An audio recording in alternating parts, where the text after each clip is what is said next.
오늘 주신 하나님의 말씀은 출애굽기 3장 13절부터 22절까지의 말씀입니다. 모세가 하나님께 아뢰되 내가 이스라엘 자손에게 가서 이르기를 너희의 조상의 하나님이 나를 너희에게 보냈다 하면 그들이 내게 묻기를 그의 이름이 무엇이냐 하리니 내가 무엇이라고 그들에게 말하리이까. 하나님이 모세에게 이르시되 나는 스스로 있는 자이니라. 또 이르시되 너는 이스라엘 자손에게 이같이 이르기를 스스로 있는 자가 나를 너희에게 보내셨다 하라. 하나님이 또 모세에게 이르시되 너는 이스라엘 자손에게 이같이 이르기를 너희 조상의 하나님 여호와 곧 아브라함의 하나님 이삭의 하나님 야곱의 하나님께서 나를 너희에게 보내셨다 하라. 이는 나의 영원한 이름이요 대대로 기억할 나의 칭혼이라. 너는 가서 이스라엘의 장로들을 모으고 그들에게 이르기를 여호와 너희 조상의 하나님 곧 아브라함과 이삭과 야곱의 하나님이 내게 나타나 이르시되 내가 너희를 돌보아 너희가 애굽에서 당할 일을 확실히 보았노라.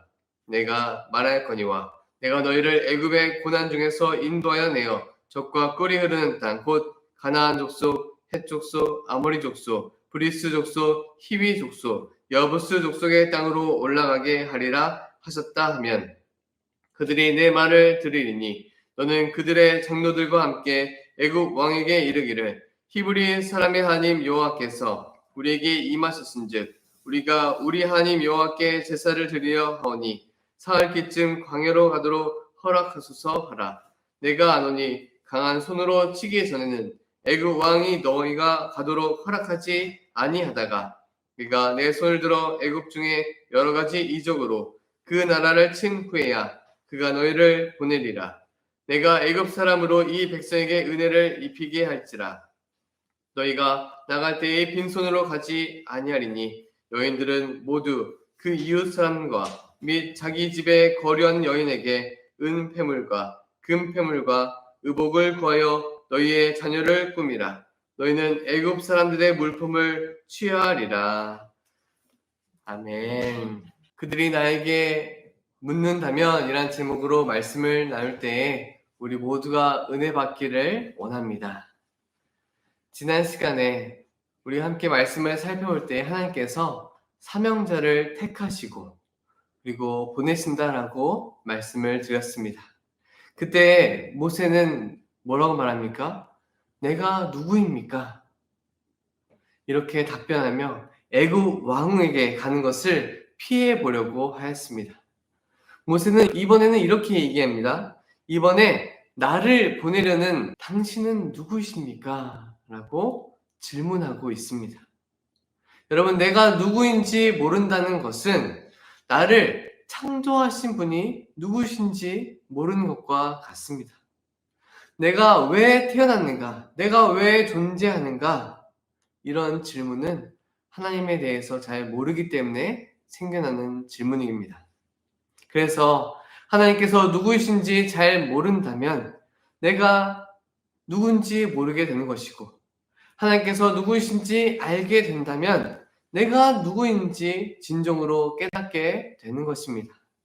사랑하는 여러분, 하나님께서 아브라함과 맺어주신 그 언약이 모든 후손들에게 그 언약의 효력이 있다라고 말씀드렸습니다. 하나님은 그의 백성들을 가나안 땅으로 보내실 거라고 약속하였습니다. 그리고 늘 함께 하시겠다고 약속하였습니다. 그런데요, 그 약속을 하신 하나님이 누군지 모른다고 말한다면 어떻게 나와 언약을 맺으신 하나님의 그 약속과 우리를 보내려는 하나님의 그 계획에 순종하고 명령하며 살아갈 수 있겠습니까? 그럴 수 없다라는 것입니다. 하나님께서 너를 부르셨어. 그 말씀에 어떻게 아멘하며 받아들일 수 있겠냐라는 질문입니다.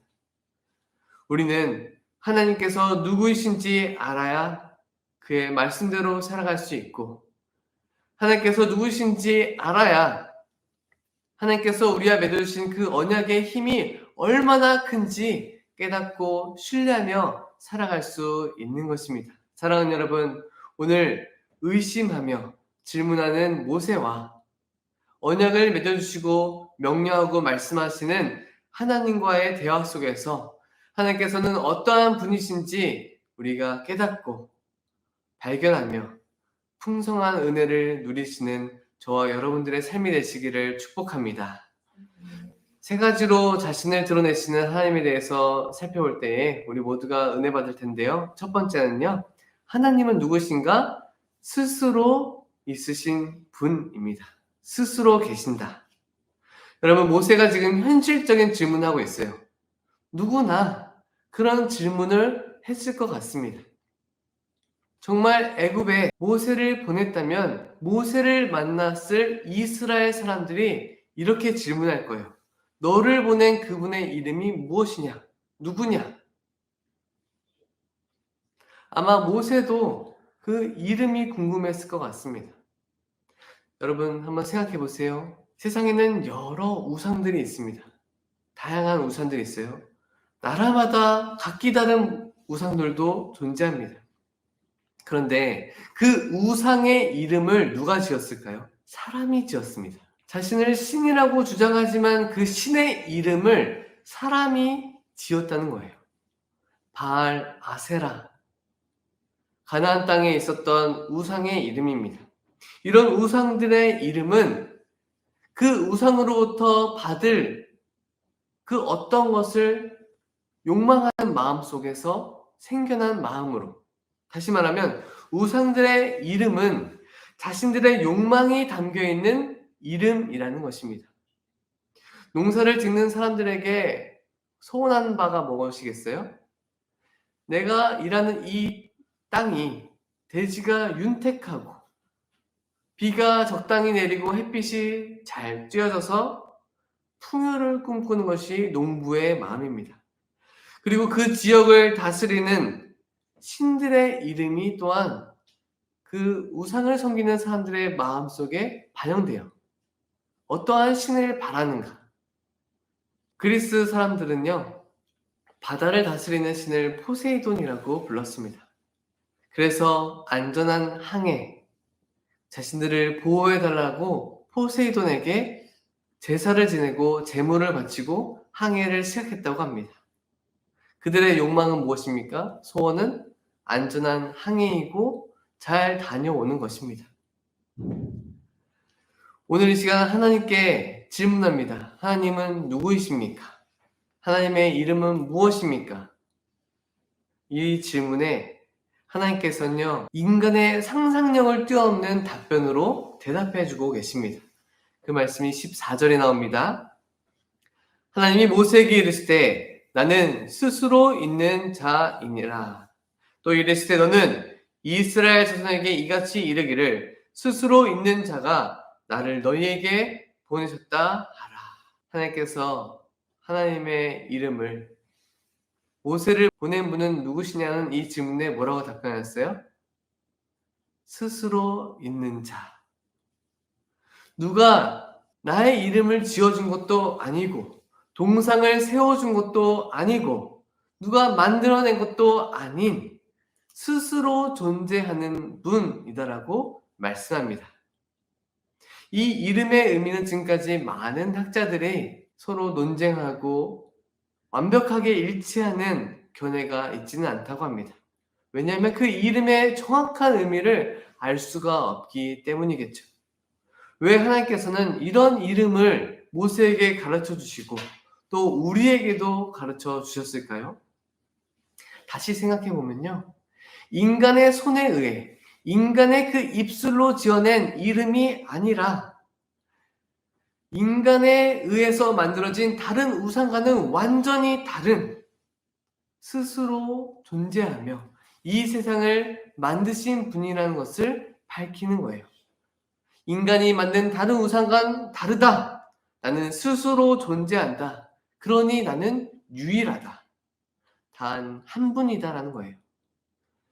그리고 스스로 존재하시기에 누가 만들어낸 것도 아니기에 시작도 그리고 끝도 없는 분, 바로 영원하신 하나님이심을 그 이름으로 밝히고 계십니다. 다시 정리해 보면요, 하나님은 어떠한 분이십니까? 스스로 계신 분, 유일하시고 영원하신 하나님이심을 그 이름을 통해서 밝히고 계십니다. 이 말씀을 모세가 다 이해했는지는 잘 모르겠어요. 그런데 이 말씀이 모세와 이스라엘 백성들에게 그리고 오늘을 살아가는 우리에게는 정말로 중요한 핵심 말씀입니다. 그건 바로 하나님께서 자신을 스스로 밝히셨다. 신학적인 용어로 자신을 계시하셨다라는 것입니다. 하나님께서 우리에게 하나님을 가르쳐 주시지 않으면요, 우리는 단 한 가지도 알 수가 없습니다. 그래서 하나님께서 자신을 가르쳐 주신 것만큼 우리는 알 수 있는 거예요. 인간이 하나님을 이해할 수 없습니다. 하나님을 알 수도 없어요. 그래서 한번 신에 대해서, 하나님에 대해서 좀 알아볼까? 이런 궁금증에서 알아낼 수 있는 분이 아니라는 것입니다. 하나님께서 가르쳐 주시기 전까지는 우리는 알 수 없습니다. 그래서 하나님께서 가르쳐 주셨기에 우리는 하나님에 대해서 알게 되고 깨닫게 된 것입니다. 사랑하는 여러분, 여러분들의 마음 가운데 이런 궁금증과 마음이 있지 않습니까? 내 믿음이 조금 더 좋아졌으면, 내 믿음이 조금 더 견고해져서 이 땅에 살아갈 동안 전혀 흔들리지 않았으면 좋겠다라는 마음, 누구나 가졌을 것 같고, 성도라면 누구나 사모해야 하는 마음일 것 같습니다. 그런데 그렇게 되기 위해서는 어떻게 해야 될까요? 하나님께서 계시하신 것만큼 성도는 믿을 수 있고, 하나님을 아는 것만큼 하나님을 신뢰할 수 있다라고 말씀드렸습니다. 그래서 하나님께서 우리에게 자신을 가르쳐 주신 것만큼 우리가 믿고 알고 또 알아갈수록 믿음이 더욱 견고해지는 것입니다. 오늘 이 시간 우리는 스스로 계신 하나님에 대해서 배웠습니다. 하나님을 아는 일에 힘쓰시기 바라고, 하나님을 조금 더 알아가는 기쁨을 깨닫고 그 열매를 많이 맺을 수 있는 저와 여러분들의 삶이 되시기를 축복합니다. 두 번째로 우리가 기억해야 될 것은 하나님의 계획은 이미 다 완성되었다는 것입니다. 하나님께서 모세를 사명자로 세우시는 하나님의 그 뜻을 이루셨습니다. 이제 사명제로 세워진 모세는 떠나야 합니다. 그리고 가서 전해야 돼요. 무엇을 전해야 될까요? 17절부터 22절까지의 말씀 제가 요약해서 말씀드리면요. 이스라엘 백성들은 애굽을 탈출하게 될 것이다. 이걸 한마디로 출애굽입니다. 그리고 탈출해서 어디로 갑니까? 젖과 꿀이 흐르는 땅, 가나안 족속, 헷 족속, 아모리 족속, 브리스 족속, 히비 족속, 여부스 족속이 있는 땅. 하나님께서 아브라함과 이삭과 야곱에게 맺어주신 그 언약의 땅, 가나안 땅으로 너희는 입성할 거다. 그런데 바로 왕은 호락호락하지 않아. 너희를 그냥 쉽게 보내주지 않을 것이다. 그래서 내가 재앙을 10가지를 보내어서 그를 굴복시킬 것이고 애굽에서 너희들은 탈출할 거다. 근데 그냥 탈출하는 것이 아니라 애굽 사람들이 나서서 은금 패물과 의복을 너희에게 선물로 주고 그것을 다 받아서 너희는 나오게 될 것이다. 라고 앞으로 일어날 일들에 대해서 예고하십니다. 지금 마음 가운데 두려운 마음, 떨리는 마음, 염려와 걱정이 한가득인 모세의 입장에서 우리가 생각해 볼 때에 이 말씀만큼 앞으로 일어날 일에 대해서 예고하신 이 말씀만큼 힘이 되고 확신이 되는 말씀이 어디 또 있겠습니까? 그런데 여러분, 아직 이 일은 아무것도 일어나지 않은 일입니다. 그리고 앞으로 이 일이 실제로 일어날지 안 일어날지 모세는 아직 본 적이 없어요. 확신할 수가 없습니다. 그래서 불안하고 불투명한 앞으로의 미래에 대해서 걱정하고 있는 것입니다. 이게 바로 인간의 시각입니다. 인간의 시각은 이렇게 한치 앞을 볼 수가 없기 때문에 늘 불안한 거예요. 걱정이 됩니다. 내 인생은 어떻게 될까? 내 건강은 어떻게 될까? 내 자녀는 앞으로 어떠한 인생을 살아갈까? 대학을 갈 수 있을까? 직장을 얻을 수 있을까? 어떠한 사람을 만날 수 있을까? 이런 걱정을 하는 것이 인간의 연약한 본성에서부터 시작되는 마음입니다. 그런데 이제 인간의 시각이 아니라 하나님의 시각에서 한번 보겠습니다. 하나님의 시각에서 볼 때에 이 출애굽 사건은 하나님께서 약속하신 이 계획은 이미 다 완성된 일입니다. 완성된 거나 마찬가지예요. 17절부터 22절에 하나님의 말씀에 특징이 있습니다. 하나님께서 이렇게 말씀하세요. 내가 하리라. 내가 보내리라. 내가 은혜를 입게 하리라. 너희는 물품을 취하리라. 하나님께서 이렇게 해 주신다라고 말씀합니다. 이렇게 반복해서 말씀하시는 이유가 무엇이겠습니까? 이것은 강조입니다. 이 모든 일을 주관하시는 하나님이심을, 우리 인생에 일어나는 모든 사건과 일은 하나님의 주권 아래에 있다라는 것을 강조하며 말씀하고 계신 거예요.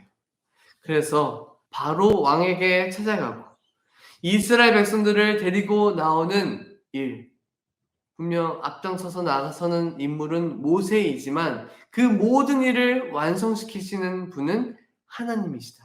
이 일은 하나님께 달렸다라는 것입니다. 사랑하는 여러분, 하나님의 그 구원 계획을 설명할 때 신학적인 용어로 이미와 아직 사이에 있다라고 표현합니다. 이미와 아직. 무슨 말인가요? 이미 하나님의 계획 안에서 우리의 구원은 다 완성이 되었습니다. 다 이루어진 거예요. 그러나 이미 이루어졌지만 아직 예수님께서 이 땅에 다시 오시기 전까지는 완벽한 완성은 이루어진 것이 아니다. 아직이다. 이미 하나님의 시간 안에서는 이미 이루어졌지만 우리의 시간에서는 아직이다. 그래서 우리의 구원은 이미 우리는 구원받은 존재이지만 예수님의 다시 오시는 그때에 완전히 완성된다라는 것을 신학적인 용어로 이미와 아직 사이에 우리가 있다라고 표현하는데요. 이 출애굽 사건은 하나님의 그 구원의 예고편과 같습니다. 그래서 이미 이루어진 그 출애굽 사건, 그래서 모세가 가든 안 가든 상관이 없는 거예요. 모세의 여부에 따라 이 일이 성공되거나 실패하거나에 달려있지 않다라는 것입니다. 사랑하는 여러분, 그런 점에서 우리 자신 한번 생각해 볼까요? 나의 인생은 나에 의해서 성공하거나 실패한다. 그리고 내가 어떠한 행동을 통하여서 내 구원이 완성이 되거나 실패하거나 그렇지 않다라는 거예요. 내가 받을 구원은 하나님의 구원 계획에 의해서 이루어졌고 이루어져 가고 있습니다. 그래서 나로 인해서 하나님의 계획이 갑자기 바뀌거나 실패하거나 잘못된 길로 빠지지 않는다라는 것입니다. 그래서 우리는 이제 더 이상 나의 구원에 관하여서 불안해할 필요가 없는 것이죠. 사랑하는 여러분, 그래서 여러분 나의 실패를 두려워하지 마시기 바랍니다. 하나님의 역사를 신뢰하며 믿음 가운데 살아가시기를 바랍니다. 그리고 기도하시고 기대하시기 바랍니다. 하나님께서 앞으로 이루실 역사를 기대하며 기다리시기 바랍니다. 저와 여러분은 하나님의 그 구원 계획에 이루시는 그때에 넘치는 기쁨에 주체하지 못하고 즐거워할 줄 믿습니다. 이 은혜를 우리 모두가 다 받아 누리시기를 주님의 이름으로 축복합니다. 마지막으로 한 가지만 더 기억하고 말씀을 맺겠습니다. 하나님은 모세를 심부름을 보내신 건데 모세를 보내셔서 자신의 뜻을 이루기를 원하시는 분이십니다. 조금 전에 제가 이렇게 말씀드렸죠. 모세가 하든 안 하든 모세의 실행 여부에 따라서 출애굽의 성공과 실패가 달려있지 않다. 출애굽의 변수가 되지 않는다. 이렇게 말씀드렸는데 지금은 또 모세를 통해서 이루신다라고 말씀드렸어요. 뭔가 모순되는 것 같지만 그렇지 않습니다. 하나님께서는 누구를 통해서든 이 사건을 완성시키실 수 있다는 거죠. 그렇지만 하나님은 다른 사람이 아니라 모세를 통해서 이루기를 기뻐하고 계십니다. 이런 점에서 여러분 자신을 과소평가하지 마시길 바랍니다. 나 같은 게 뭐라고? 나보다 더 실력있고 능력있는 사람을 통하여서 하면 될 텐데 저 사람이 하면 나보다 좋은 결과를 맺을 거야. 물론 인간적인 눈으로 볼 때에 그럴 수도 있을지 모릅니다. 하지만 하나님의 시선에서 보면요. 다른 경우가 얼마나 많이 있습니까? 죄인 중에 괴수라고 고백했던 바울. 사람들이 봤을 때는 하찮게 보일 수 있고 못생겼고 능력도 없어 보인다라고 여러 평가가 있었지만 하나님은 바울을 택하셔서 하나님의 구원 계획을 이루셨던 것처럼 하나님께서는 저와 여러분들을 택하셔서 이루고자 하는 계획이 또 뜻이 있다라는 것입니다. 하나님께서 여러분을 통하여서 이루실 계획이 있다라고 말씀하실 때에 저와 여러분들은 아멘하고 행하시면 되는 것입니다. 반대로 과대평가도 해서는 안 되겠죠. 나 아니면 못해. 나 아니면 안 돼. 이 교회는 저 사람 아니면은 안 굴러가. 전혀 움직여지지가 않아. 라고 한다면 어떻겠습니까? 그것은 잘못된 모습이겠죠. 잘못 훈련이 되거나 잘못 조직된 기관과 교회라고 평가받을 것입니다. 우리 모두는 과대평가도 아니고 과소평가도 아닌 늘 내 자신을 겸손하게 바라보고 또 하나님의 뜻하신 바가 있다면 용감하게 담대하게 행하는 저와 여러분들의 삶이 될 수 있기를 바랍니다. 왜냐하면 우리는요 심부름꾼이기 때문입니다. 우리는 내 자신을 높이거나 내 자신을 낮출 필요가 있는 것이 아니라 나를 보낸 분만 높이면 되는 것이죠. 15절 말씀 볼까요? 하나님이 또 모세에게 이르시되 너는 이스라엘 자손에게 이같이 이르기를. 무엇입니까? 모세야, 너가 할 일은 단순히 말하는 거야. 내가 너의 입술에 넣어준 이 말만 전하면 돼. 무엇을 전해야 됩니까? 너희 조상의 하나님 여호와 누구시냐라는 이 질문에 나를 보내신 하나님은 스스로 계신 분이고 아브라함의 하나님, 이삭의 하나님, 야곱의 하나님께서 나를 너희에게 보내셨다. 그리고 하나님이 하실 계획을 그들에게 전하면 돼. 이것이 모세가 해야 할 심부름이었습니다. 이 이야기를 듣는 사람이 믿든지 안 믿든지 상관하지 말고 전해라. 이 말을 들은 사람이 불같이 화를 내든지 어리둥절하든지 상관하지 말고 너는 전하면 되는 거야. 여러분, 우리가 드라마나 영화에서 사극을 보면요. 왕의 메시지, 왕의 편지를 들고 가는 사람, 그런 장면을 보셨을 것입니다. 근데 그 편지 내용 마지막에 무엇이 있나요? 왕의 도장이 있습니다. 왕의 도장이 꾹 찍혀져 있어요. 그러면 이 편지의 내용은 누구 것이라는 거예요? 왕이 직접 말한 내용입니다. 왕의 것이죠. 그래서 왕의 명령을 전하는 사람은 언제나 당당합니다. 쭈뼛쭈뼛하지 않아요. 이것은 내 말이 아니라 어명이다.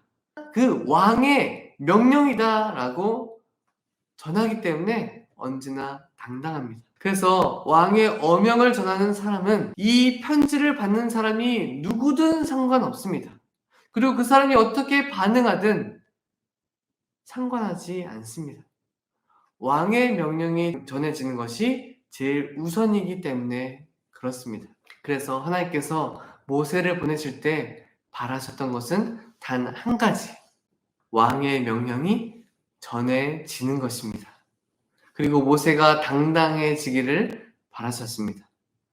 왕의 도장이 찍힌 이 편지, 하나님의 편지의 마침표는 무엇인지 아십니까? 모세가 전한 메시지는 말이잖아요. 종이에 적힌 편지가 아니잖아요. 근데 왕의 도장이 그 전하는 메시지 안에 꾹 찍혀져 있어요. 무엇일까요? 하나님은 그 칭호를 주셨습니다. 하나님의 영원한 이름, 대대로 기억할 하나님의 칭호를 모세에게 주셨습니다. 여러분, 이스라엘 사람들이 그리고 수많은 유대인과 크리스천들이 가장 좋아하는 위대한 성경 인물로 뽑는 사람이 2명이 있는데 누굴까요? 다윗과 모세라고 합니다. 예수님께서 활동할 당시에도 종교 지도자들은 모세가 기록한 법, 율법, 그리고 모세 자체를 엄청 위대하게 여겼습니다. 그런데 출애굽기 3장과 4장에 보면 모세의 모습을 성경이 어떻게 묘사하고 있습니까? 모세가 이 성경을 기록했죠. 근데 모세는 자신의 그 연약한 인간의 모습을 가감없이 다 기록했습니다. 하나님을 불신하고 불안해하고 걱정하고 염려하는 자신의 모습을 다 기록했어요. 하나님도 그 모세의 모습을 기록하도록 허락하였습니다. 하나님께서 쓰신 거죠. 그런데 이런 모습을 보면서 나랑 별반 다른 것이 없네? 나랑 비슷하네? 이렇게 위안을 삼으라고 모세의 이런 모습을 기록한 것이 아닙니다. 왜 기록했을까요? 그것은 바로 하나님께서 그러한 모세라는 것을 아시면서도 그를 택하셨고 그를 보내셨고 하나님의 계획을 그를 통하여서 이루기를 바라셨기 때문입니다. 사랑하는 여러분, 하나님께서는 저와 여러분들을 택하셨습니다. 여러분들을 원하고 계세요. 여러분들을 통하여서 이루고자 하시는 계획이 있으십니다. 그리고 우리는 기대하지도 않고 상상하지도 않았던, 절대로 변할 것 같지 않았던 그 어떠한 사람도 하나님의 계획 안에 있을 수 있습니다. 그러니까 우리는 단정 짓거나 포기해서는 안 되는 것입니다. 모세를 심부름꾼으로 삼으시고 보내서 이루기를 원하시는 하나님께서 저와 여러분들을 지금 보내기를 바라고 계십니다. 어디로 보내실지, 어떻게 이루실지는 우리는 다 알 수가 없습니다. 하나님께 달려있기에 우리는 오늘 어떻게 살아가야 되겠습니까? 우리에게 주어진 어떠한 일들, 그 맡겨진 일들에 최선을 다하다 보면 우리도 모르게 하나님의 구원 계획을 이루고 하나님의 나라를 세우는 일에 우리가 동참하게 되고 하나님께서 기뻐하시는 뜻을 이뤄 나갈 수 있는 줄 믿습니다. 믿음으로 이 말씀대로 선포하시고 귀한 결실 많이 맺으시는 여러분들의 삶이 되시기를 주님의 이름으로 축원합니다. 아멘.